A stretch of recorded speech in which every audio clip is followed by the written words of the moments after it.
6 años. Durante 6 años, el heredero al trono de Judá no existió. Para el mundo estaba muerto. Para la mujer que reinaba, la dinastía de David había sido borrada por completo. Ella no era una mujer cualquiera, era la hija de Isabel, Jezabel, la esposa de Acab, rey de Israel. Y cuando su hijo murió, ella no lloró. Tampoco salió a buscar sucesores. Salió a buscar una espada para eliminar a toda su descendencia. Mató a sus propios nietos para asegurarse de que nadie podría quitarle el poder.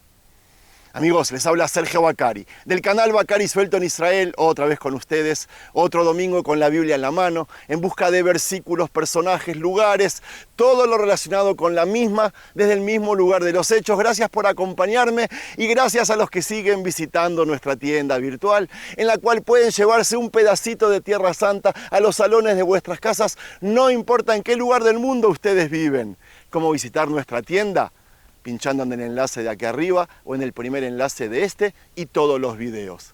Y ahora llegó el momento de que descubran lo que hay detrás de ustedes. Miren esto, un castillo levantado donde estaba el palacio de aquella reina. Hacia allí vamos para contarles cómo mientras en el corazón del lugar más sagrado, estando allí la mujer que dictaba órdenes desde su palacio, un bebé sobrevivía en las sombras. Amigos, hoy vamos a reconstruir cómo una mujer cambió la historia de la fe para siempre y cómo un solo niño escondido desató una de las ejecuciones más sangrientas de toda la Biblia. Los palacios de los reyes fueron testigos de alianzas, conspiraciones y asesinatos. Este edificio está identificado sobre los restos de uno de los palacios del rey de Judá, que más tarde sería el castillo cruzado de Mirabel, levantado para controlar el paso estratégico de Afec, una de las rutas más importantes entre Egipto, Siria y Mesopotamia. Desde esta colina se vigilaba el tránsito de ejércitos, comerciantes y peregrinos, y hoy se llama Migdal Tzedek. Lo que vemos son restos tanto de una residencia como de un centro de poder. Desde aquí se impartían órdenes, se cobraban impuestos y se controlaba el territorio desde la época que esto era el palacio de Atalía y hasta la residencia fortificada del jeque otomano Sadik al-Rayyan, quien dominaba la región hace apenas 2 siglos durante el Imperio Otomano. A través de la historia, en este lugar una sola persona podía decidir el destino de miles, pero para nuestro tema, aquí comenzaría una de las historias más oscuras de toda la Biblia, una que nos podría dejar sin David, sin Jesús, sin judaísmo. Amigos, está de más decirles que a lo largo de la Biblia hubo momentos en los que parecía que el linaje de David iba a desaparecer para siempre y sin embargo, una y otra vez sobrevivió cuando todo indicaba lo contrario. Tamar, les recuerdo, dio a luz a Pérez cuando el futuro de la familia parecía perdido. Ruth, una mujer moabita, terminó formando parte de la genealogía del rey David cuando nadie lo habría imaginado. David escapó de la persecución del rey de Israel, Shaul, cuando cualquiera habría pensado que su historia habría terminado. Más adelante, el reino se dividió, hubo guerras, invasiones, conspiraciones que amenazaron con borrar esa dinastía, de todo. Nosotros solo conocemos los episodios que sobrevivieron al paso del tiempo. Y hoy quiero mostrarles uno de los más sorprendentes de todos. La historia de una mujer que creyó haber acabado para siempre con la casa de David, sin imaginar que un solo bebé estaba a punto de cambiarlo todo. Mientras recorremos el interior del palacio, ustedes imaginen por un momento que despiertan una mañana y descubren que toda la familia real ha desaparecido. No porque un ejército enemigo haya invadido este palacio, sino porque alguien aquí decidió eliminar a cada posible heredero. Eso fue exactamente lo que ocurrió. La historia comenzó cuando Ahziyahu, o Cosías para ustedes rey de Judá, murió durante la revolución encabezada por Yehú en el reino del norte. Su muerte dejó un vacío de poder enorme y alguien estaba dispuesto a llenarlo a cualquier precio. Esa persona fue su madre, Atalía para ustedes. Y no apareció de la nada, como les conté. Ella era hija de Isabel y del rey Acab, 2 de los nombres más conocidos de toda la Biblia, por haber impulsado el culto a Baal en todo el norte de Israel. Atalía había crecido viendo cómo se ejercía el poder sin compasión, cómo las alianzas se sostenían con sangre y cómo la política no dejaba lugar para la debilidad. Cuando su hijo murió, no buscó al heredero, decidió que no habría ninguno. La Biblia lo relata con una frase estremecedora. Cuando Atalía, madre de Ocosías, vio que su hijo había muerto, se levantó y destruyó toda la descendencia real. Miren el paisaje que se veía desde aquí, mientras deténganse un momento a pensar en eso.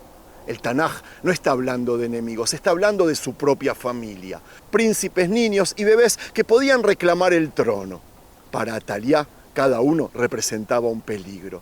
Mientras existiera un solo descendiente de David con vida, su autoridad nunca estaría completamente asegurada. Así que tomó la decisión más extrema posible: borrar el linaje real de Yehudá. Lo más impactante es que por un tiempo el plan pareció funcionar. Nadie salió a reclamar el trono, nadie levantó un ejército, nadie se acercó hasta aquí, nadie desafió a la nueva reina. Hay algo que ocultaban que quedó en silencio y Atalía comenzó a gobernar convencida de que había eliminado hasta el último descendiente de David.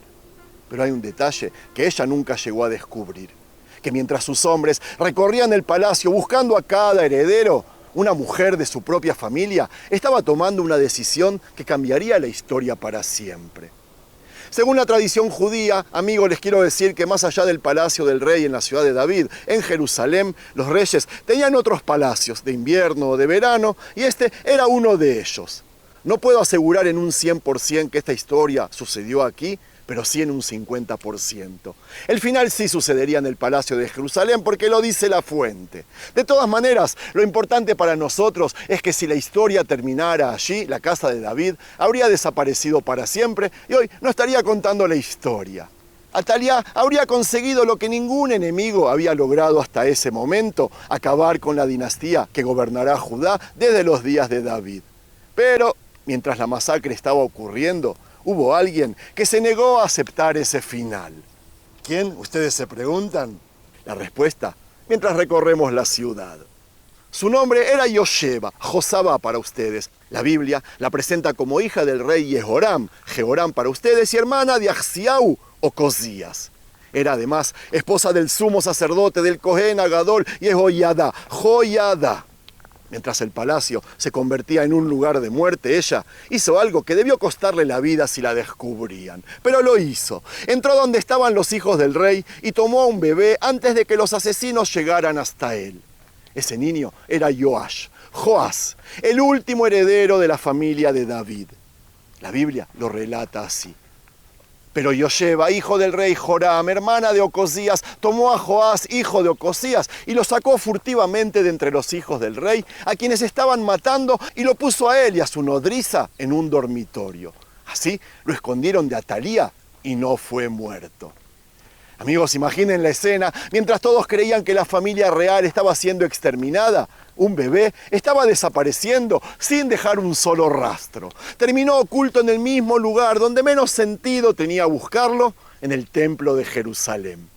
Allí comenzó una de las operaciones de ocultamiento más sorprendentes de toda la Biblia, si no fue la más de todas. Jehoiada y Yosheba sabían que un solo llanto, una sola persona indiscreta o un solo guardia leal a la reina podrían terminar con todo. Durante 6 años convivieron con ese peligro todos los días. La Biblia resume esos 6 años en una sola frase, pero detrás de esas palabras hubo miles de decisiones que nosotros nunca conoceremos. Y estuvo con ella escondido en la casa del Señor 6 años, mientras Atalía reinaba sobre el país.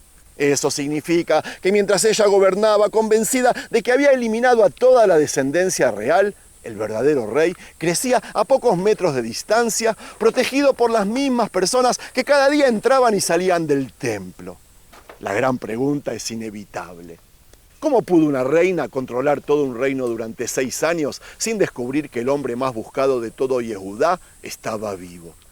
En esos 6 años el bebé aprendió a caminar, a hablar y a reconocer los rostros de quienes lo cuidaban. El libro de Crónicas agrega un detalle que ayuda a entender aún más qué estaba pasando en el reino durante esos años. Que la influencia de la familia de Atalía siguió creciendo y el culto al Baal pasó a ocupar un lugar cada vez más importante. La lucha entonces no era solamente por un trono, era una disputa por la identidad espiritual de Judá. Mientras el palacio fortalecía la influencia de Baal dentro del templo, Jehoiada protegía al único descendiente de David y esperaba el momento indicado para actuar.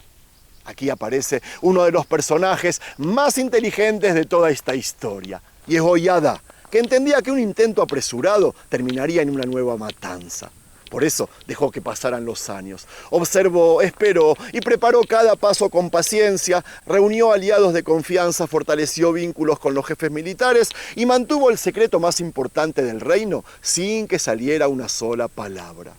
Cuando Joash cumplió 7 años, el sacerdote supo que había llegado el momento.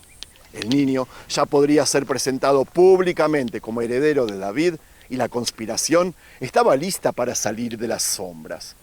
La historia estaba a punto de dejar de ser un secreto para convertirse en un golpe de Estado. Jehoiada puso en marcha el plan, convocó en secreto a los comandantes de las tropas, a los guardias del palacio y a los jefes de los levitas.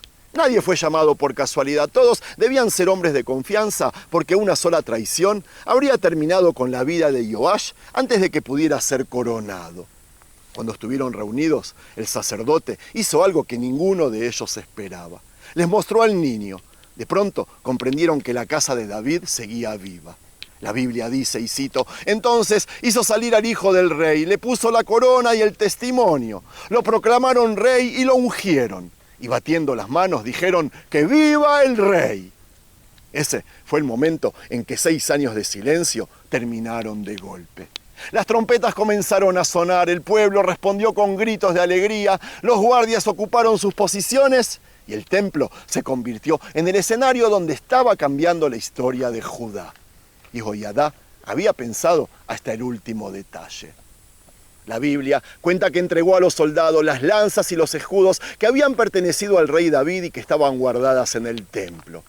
Aquellos hombres no solo iban a proteger a un niño, iban a defender la continuidad de una dinastía. El ruido llegó hasta el palacio, Atalía escuchó el alboroto y caminó hacia el templo para averiguar qué estaba ocurriendo. Lo que encontró delante de sus ojos debió parecerle imposible. El niño, que ella creía muerto, estaba de pie junto a la columna reservada para la ceremonia de coronación, rodeado por los comandantes, los sacerdotes y una multitud que celebraba a su nuevo rey. La reacción fue inmediata y cito. Entonces Atalía rasgó sus vestidos y gritó, ¡traición! ¡Traición!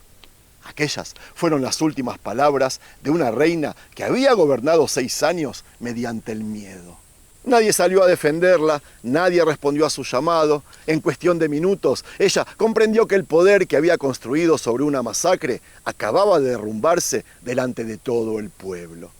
Y Jehoiada tenía una orden muy clara. La sangre no debía derramarse dentro del templo.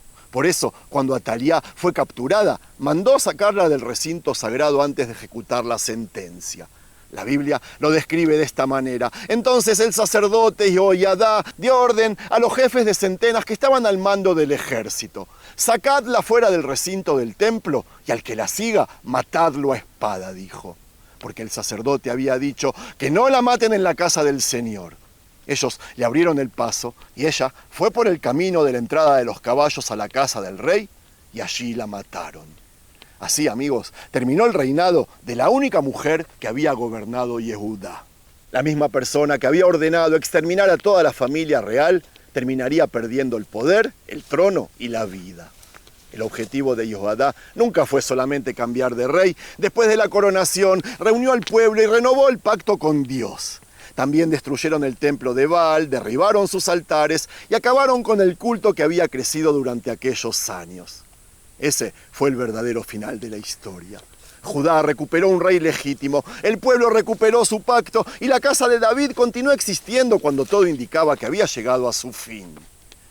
Amigos, cada vez que yo leo este relato pienso en un detalle que pasa casi desapercibido.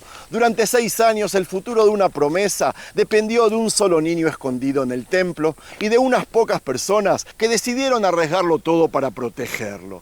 Si Yosheba hubiera dudado un instante, si Jehoiada hubiera hablado antes de tiempo o si cualquiera hubiera traicionado el secreto, esta historia habría terminado de otra manera.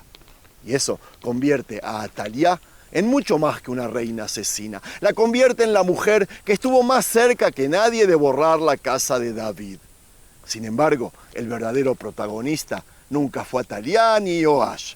El verdadero protagonista para mí es la promesa hecha siglos antes a David, una promesa que parecía imposible de cumplir cuando solo quedaba vivo un solo bebé. Listo, amigos, espero que les haya gustado. Shalom.